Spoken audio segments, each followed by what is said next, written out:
Land tax, land tax, land tax, land tax.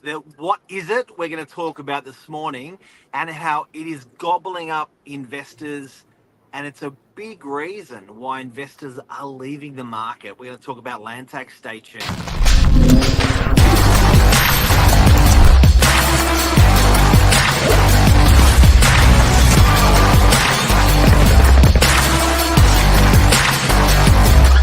I'm the ringleader, so listen up.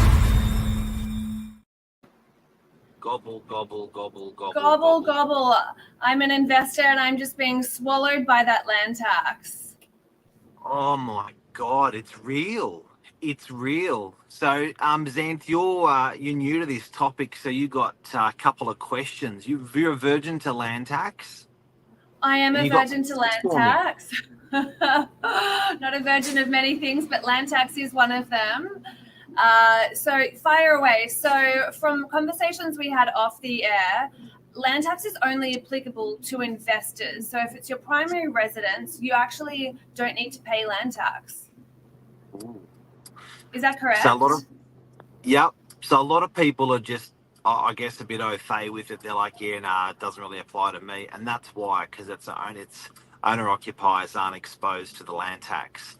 But a lot of if people decide to move out of that property and rent it out, they could automatically be exploding over that threshold. And that's what we're talking about, because this is a big number. To give you an idea, an example on numbers, I've got landlords at the moment that own a basic house.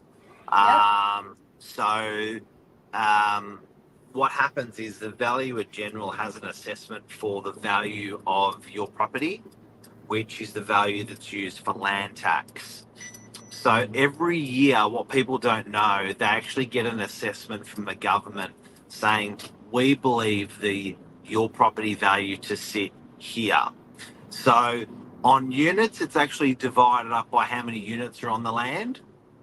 So Okay. to give you an idea, if the land's valued at $5 million and say there's 10 units on the block of land, then that's 500,000 for your unit. 500,000 is the assessment for the land for your portion of your unit. Now, if you're a house and you're $2 million, and that's your assessment from the valuer general, which is getting the valuer general sends out their assessments at the beginning of every year, so everyone's going to get whacked in January, February, and partially into March, saying here's your assessment. And that's where people are going to have like a quiet little heart attack saying, oh my God, it's gone up again, because it's a rolling 3-year average. So when they're assessing it, they'll assess the peak periods of 2022 that we had, as well as the low period of 21, and then the comeback of 22. So it's actually still working its way upwards because it's a rolling 3-year average. Yeah. Property prices are going up and now land tax going up. Gosh, cost of living going up. No wonder why investors are leaving the market. It's in particular with houses. I just feel like they're getting bent over at every angle, really. So Xanth, to give you an idea on a house, if the valuer general assesses you at $2 million on your house, and say you are already over the threshold because you may own something else as an investment, that $2 million will be assessed at 1.6%. That'll be your tax rate that you'll pay. 1.6% on $2 million is $32,000. 32,000 divided by 52, testing my maths here, is going to be about $500, about $550 a week. You will have to pay for on land top tax. of mortgage, on top of all of your rates, on top of everything else. So it's just another expense, really. But if I do own a house, and let's just throw some examples out there. How do they actually determine the land tax of each suburb? So each micro area within each suburb. If I'm on the headland of DY, that land surely is worth more than the outskirts of DY pushing towards Cromer. would that land tax value be the same? No, good question. It's higher. So when that valuer general sends his assessment out, him or her, when they send their assessment out, it's done digitally. So it's quite a broad stroke. So they'll say they'll look at your block size in NARRAWEENA. They'll say we think they're about here. They'll look at the block size, location, median value in North Curl, and they'll pump it up a little bit. Now it's the UCV is the unimproved value of the block, so they don't care about what's on it, if it's a mansion or if it's a vacant block of land. They're purely just interested in assessing the land. When they do that. So to give you an idea of those numbers, Zan paying $600, $500 to $600 a week on land tax. So a landlord who buys a property in the Northern Beaches for $2 million, Yep. with a house on it, is going to rent it out for probably $1,200. Of that $1,200, the landlord's going to have a mortgage of about 6%. Mortgage is going to be about $120,000 at 6% for the year, right? If they borrow all the money. So they're going to have a bill of about $2,000 for they're going to have a bill for $2,000 for interest, and they're going to have a bill for $600 for land tax. So it's $2,600. The rent they're going to rent a typical house out in NARRAWEENA is going to be $1,200. So they're going to have to fork out of their pocket $1,200 a week, given where the climate of where interest rates are at the moment and where land tax is at the moment.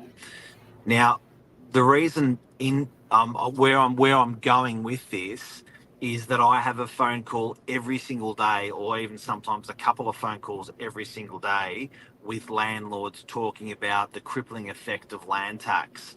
So this crippling effect, so a lot of we used to have in I shouldn't say it, but the European, the WOG investor, the Greek or the Italian, they were brought up to buy a house, rent it out, buy another house, rent it out, buy another house, rent it out.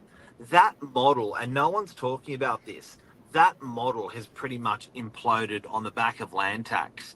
So these guys often have modest homes on the block that they're renting out, and more often than not, before they've even maintained the home or even paid the interest for the loan, even if they have a loan on half of the place, the land tax at $600 is just going up every single year. This year it may be $600, the next year it may be $700.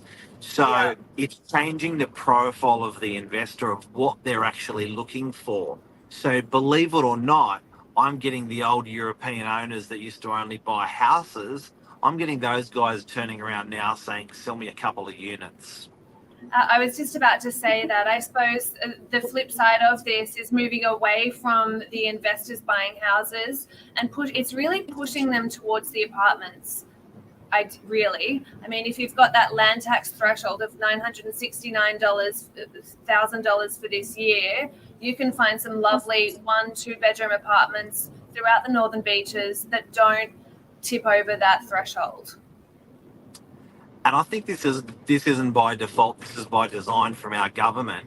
What they're trying to do is if they can push investors into units, they can promote building.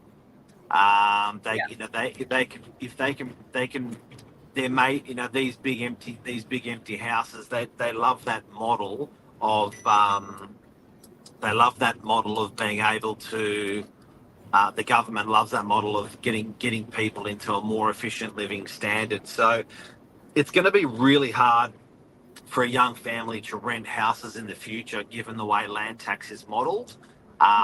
And it's going to be really hard for landlords to buy houses to rent out now and in the future because of how land tax is modelled. So it's really pushing towards medium to high density investments. Yeah, and it's really interesting. I mean, buying your first home is a big deal, and it's hard for anyone across the board. And then when you couple that with a huge influx of an Asian market coming in to purchase houses as well, It's very competitive, and the way prices are going, they're just continuing to rise and rise and rise. Yeah. It's tough. It's nuts, but it's not something that you talk about that you can share with everyone as an investor. It's probably not a barbecue conversation. Interest rates certainly is because everyone's in it together. Yeah. But land tax, it's like, boo-hoo for you, poor you, who cares? It's an investment property.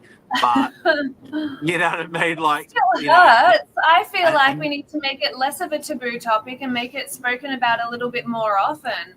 It's out there. It's hurting a lot of people. It's pushing people away from investing in homes, pushing them to apartments. Why can't we talk about it? Yeah, definitely. And you know what? You can effectively own, for the same value of a $2 million house in an area around where we are, you can effectively own about 6 units of the same value. Right? So, sorry, of much higher. So you can have $6 million worth of units or a $2 million house, and that's the same amount you're paying in land tax. Right? Yeah. So investors are going to go, you know what? If I model my profile to purchasing around strata, and because it's lower land tax, I'm going to be better off. But some landlords are stuck in the houses that they've owned for a very, very long time and are simply just selling them to owner occupiers, which is great for owner occupiers. But the tenants that traditionally, the young family tenants that traditionally rented that, no longer. Yeah. Interesting topic. Land tax guys, keep an eye. If there's any questions to the live show, you can throw it at us. But it's definitely it's one to watch out for. I don't think it's a bit like stamp duty. I don't think it's one of those things that gets reduced. You're right. But I do have to say, if you do feel you're being unfairly treated with your assessment of land tax, so when that comes out during the year, you've got about 30 to 60 days to appeal your land tax assessment. So we have got Stephen at Bank Vale, who's an absolute pro, specific to the Northern Beaches, who will actually look at your property for a couple $100, assess if that land tax, the value on the land tax is too high for your property, and then he'll actually take on the case against the valuer general onto the value of your property, which will then reduce. So to give you an idea, last year he saved tens of thousands of dollars to some of my landlords that he was onto, bit of a Rottweiler, and he only charged a couple of $100 for doing it. So it's important. What's the success rate with that though? So if I'm going to be spending a couple of hundred dollars to say, no, I don't feel like my property land is worth this value, it's worth way less. What's that success rate when you're competing against the valuer general? I think he for about $150 he takes on the case and does a initial assessment. For another $150 he'll do $250 he'll do the submission to the valuer general, and if successful, then he gets another 3 or 4 after that. So it's based on a success rate.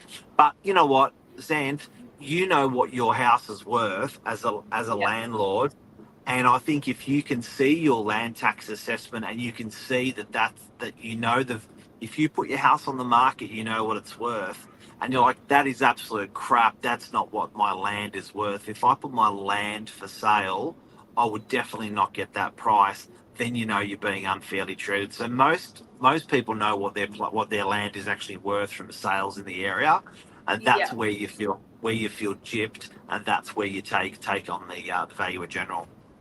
Good to know. Absolutely. That's a wrap. That's right. Have a good day. What are you doing today?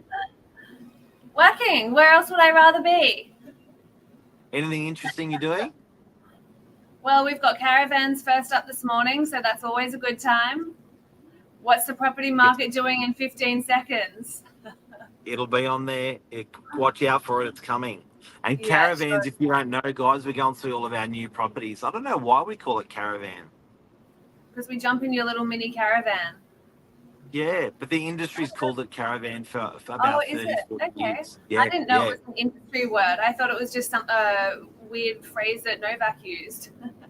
Been around for 40. It's been around for the 30 years I've been around, so it's it Gosh. was a long time for me. So yeah, I have to ask. I have to ask a retired real estate agent and see. Ask Glenn, he would know. Glenn will know. Glenn will know.